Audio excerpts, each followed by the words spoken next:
So, if you're looking for a really cool pair of ear wires that are pretty easy to make, they just take some practice and may actually help you sell your earrings even better.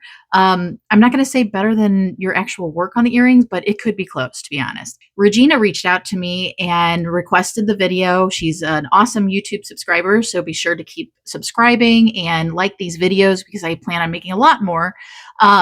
And she asked if I could please do the video, and I was like, it is time. So these are the earrings, or I should say, the ear wire.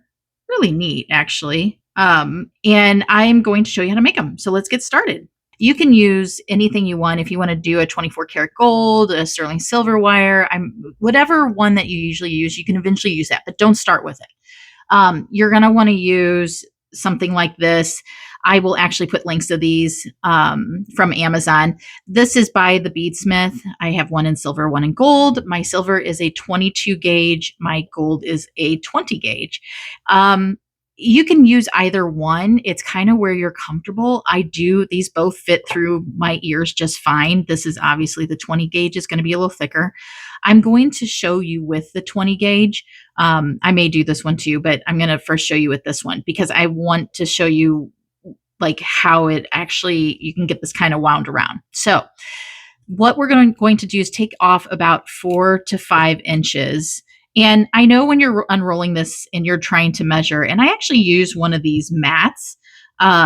It's just one of the cutting mats, but I find it's really great. And if you can tell, I've painted all over it, but because it also has the measurements on it as well. So we're going to go ahead and cut those.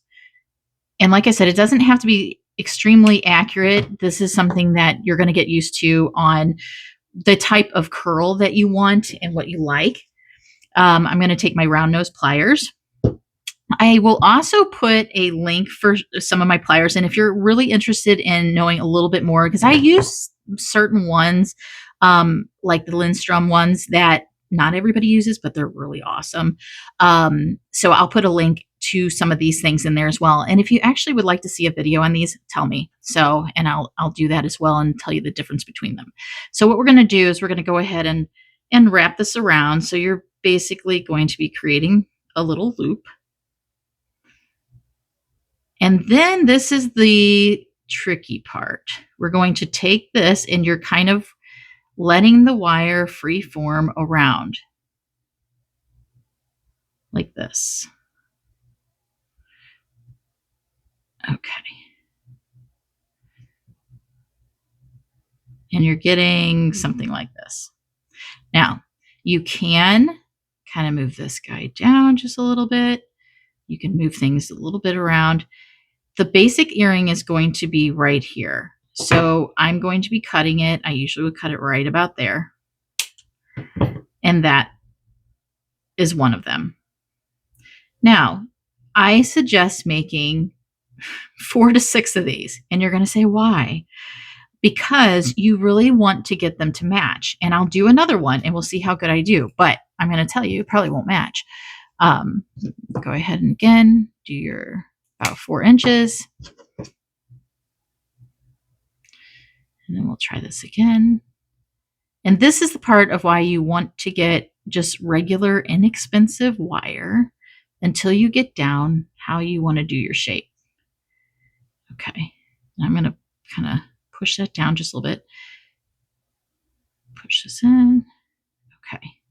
And I'm going to go ahead and cut this off here. All right. Now we're going to match them. Oh, I might have done all right. Okay.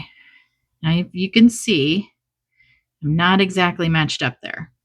So you can either kind of move them, put them together and kind of move them around to where they can be similar, or you can do another one to where you can match those two up.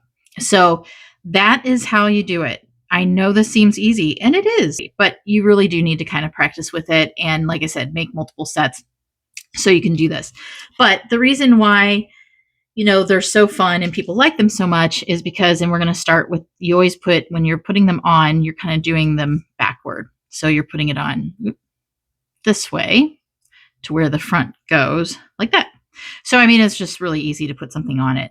And they go into the ears really well.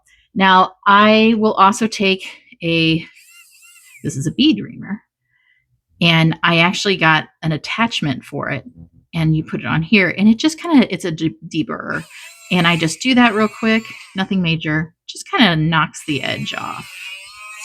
There we go. And I will put a link to this one as well. So, and you are finished. And that's one of our really awesome ear wires. All right. If you have any questions, please be sure to put them in the comments below. I'm glad to answer those. I'm glad to make more videos on these as well. And if you have any questions about any tools or supplies too, please, comment below and I'll answer those. All right. Thanks for watching.